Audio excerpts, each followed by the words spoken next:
introduce yourselves. I'm Savannah Gardner. Hello. Hi, I'm Mark Young. I play piano for Savannah. Right, can I ask you the spelling of Gardner of your name? It's Gardner. Same as mine. No way. Yes. You're Simon Gardner? Yes. Spelled That exactly is the same way. bizarre. That is bizarre, isn't it? It's But- fate. Yes, fate. Well, there you go. We could be related. You never know. Yeah, I know. Yes. Well, Long although I lost doubt uncle. it, because if you've seen the state of some of my relatives, basically, you're definitely not related. Right. So, Fair enough. right. So, tell me a little bit about yourselves, what you do, and basically what your hair is, any records, anything. Okay.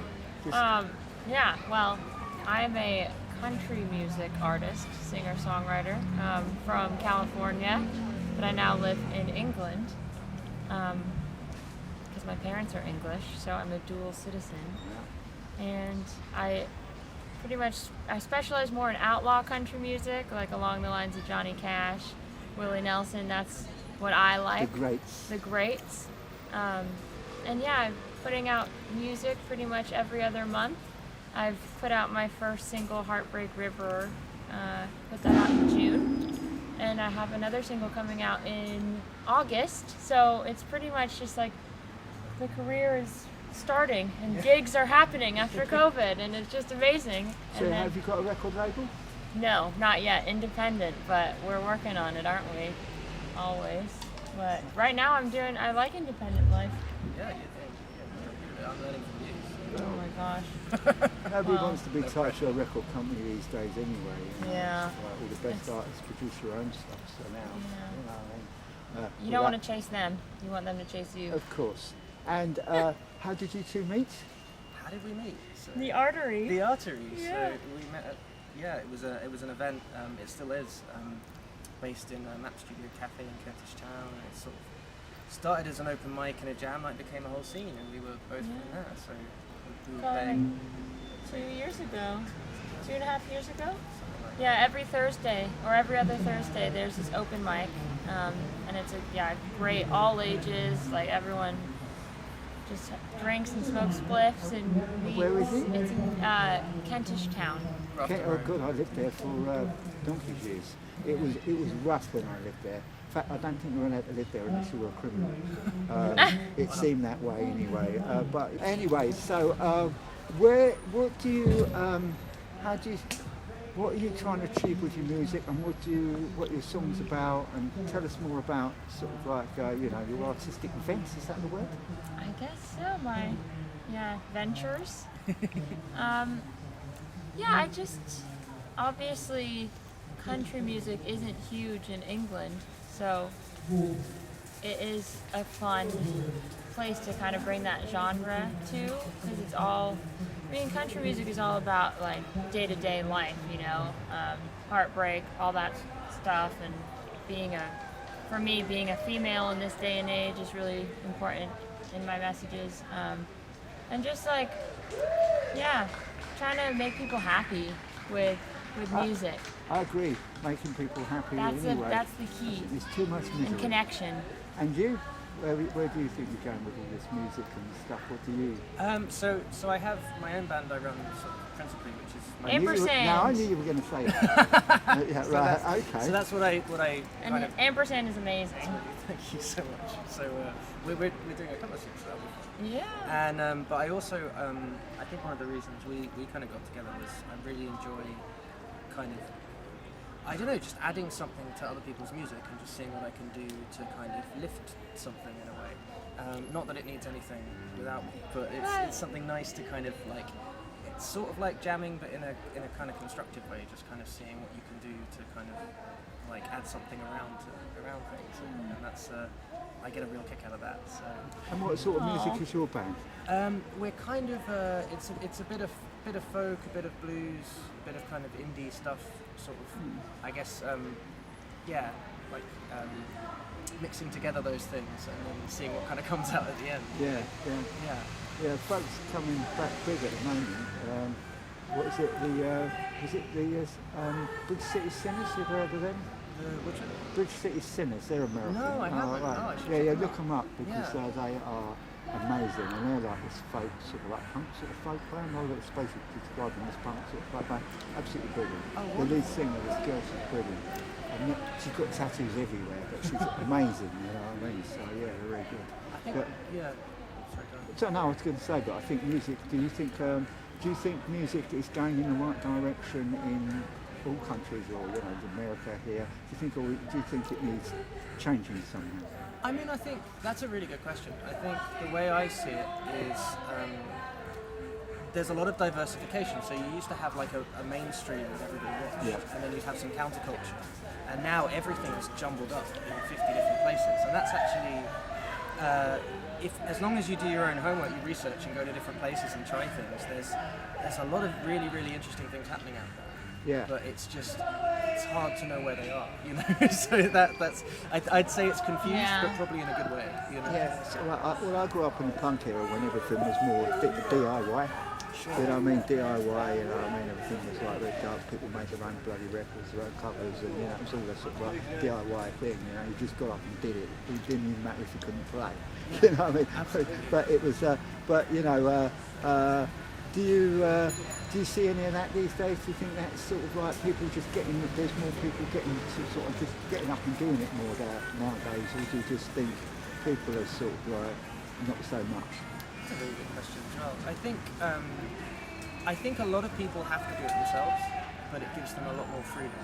So I think all of us probably wanted, especially when we were younger, to have some guy with a big cigar come along and be like, we're gonna make you a star. But Yeah. actually, like a lot of the time when you look into those situations, people have a lot less freedom. They're stuck to one genre, they're stuck to one way of doing things. Whereas at first you're like, oh, I've got to learn to be my own producer, or I've got to learn to be my own publicist, I've got to learn to manage and it just seems like too much. It's just about community, isn't it? Yeah. Like once you form your community in music and in life and anything, then you have people to help you and you have people to play in front of. Like if I didn't know Mark, I wouldn't have certain gigs over here, and then he wouldn't be playing with me here and meeting other people he could possibly play with. It's just about human connection. That's all it really comes down to. Absolutely. So you think there's a lot of typecasting in the music industry?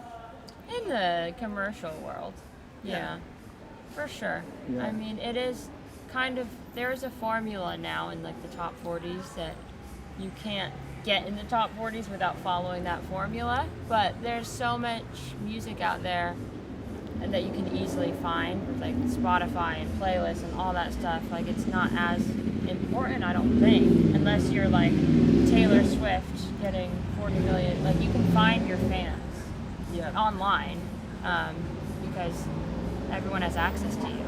It's just like, trying to find them. Would that put you off being famous? What? Yeah, would that the way things are, would that put you off being famous? I mean, would that sort of hold you back from being famous? You'd have to conform to that. I'm like, no, not at all. Right? Like, I will have 40 billion listens on Spotify, thank you very much. Would you change your music to do that? I guess that's what you mean. Yeah, I suppose. No, I wouldn't. I would, if someone was like, can you please sing this like cookie cutter pop song? I'd be like, why? But that's like kind of the whole point you were saying earlier. Instead of this guy, someone with a cigar coming up to you saying, here's fame on a platter, none of us want to do it like that. We want to, if we build our fan base and our community first, then we have a say in what we create. And if I end up getting a song on the top 40s that I'm proud of, that I've created, and then that'll happen because the music will speak for itself. You wouldn't sell out to do it? No. Okay. I'm like, That's would I? No. I don't think so because, if someone was like sing a song that's like an Amy Winehouse type song, I'd do that. But she got in the top 40s, right? But I mean, Amy Winehouse is a great example of how I think these things change. Yeah. I think a lot of people in the kind of top of the industry, they're looking for Unique. Well, they think they want. No worries. I think they think they want unique qualities, but I think a lot of the time it's looking for the thing that is like the last hit. The last big And then thing. someone comes along and surprises them, and then they look for a million Yeah. other people to do just that. So Amy Winehouse, her second Yeah. album was not considered, like, they barely were going to release that. Everybody was like, what are you doing? We want you to do something like Frank again. Like, okay, we'll let you do this, but it's like a huge risk. And she absolutely knocked it out But of she the was park. talented. Yeah. Very talented. Yeah, absolutely. Yeah. She was pushed. She never wanted to be famous, and I think that's very sad. I think some people just shouldn't be famous, and she always said she never went. She got pushed and pushed into it, and I think that's what really. That's the other thing as well. I think if you are, we tend to think of the industry like an iceberg tip, and then everything underneath that is kind of like, people making no money, people doing absolutely nothing to kind of succeed, everyone having different jobs, and I don't think that's actually true. Although we do have lots of different jobs and we have to make things work. Like, there are people who are making great livings doing incredible artwork. It's just that unless you're in a certain scene, you might have never heard of him, And I think people like Andrew Bird is a great example. He's amazing. Right? Yeah, we've never talked about that. We never talked about it. But somebody who, and a lot of people who find their own musicians are really loyal to that because they feel like they found it on their own, Found their community, found their people that understand them. I think it's about grassroots communities. Grassroots community is where it's at. Savannah, do you ever nick back to America and do gigs? Not since COVID time. No. Don't want to get into COVID, but No. I gigged a lot in I America don't think before. anybody wants to deal with that subject. It's No. just causes too much division. So we'll keep that out of the interview. Yeah. I will nip back to America when I can nip back and forth, do some gigs. But I think my community is in North London. It really is. Like, I love everyone I know here in the music community. So this is where I belong. It's weird. Yeah, well, you find your I place found- in the world, I suppose. Yeah. That's very good. That's very cool. Now, the last question will be, where do you think your music's going, and where would you like it to go? And that's the questions to both of you, obviously. Oh wow. Ampersand? For Ampersand, I think it's going. I don't know. We've had an album we're releasing soon, and we've been sort of made it over lockdown. And for me, I think it's about being able to continue making it your life, getting over the difficult. There are hurdles where you have to make sure everybody is fed and clothed and happy with what we're doing, especially in a band. But after that, I'd say mixing genres, enjoying playing at live wherever we can, and really trying to see what you can create by taking lots of different parts of music and kind of smushing them together and seeing what new things come out of it. And I love that I don't know what that will be. That's good. That's a good answer. And you? I want to get a full band together and hit the road. That's where I see myself next year, a year from now, on the road on tour, with hopefully opening for a bigger, well-known band. That's what I want. And then just keep climbing up the ladder. Well, thank you very much, both of you. Thank you, Simon. Good luck for the future. Thank you. Very much so. Appreciate Thank it. you. Cool.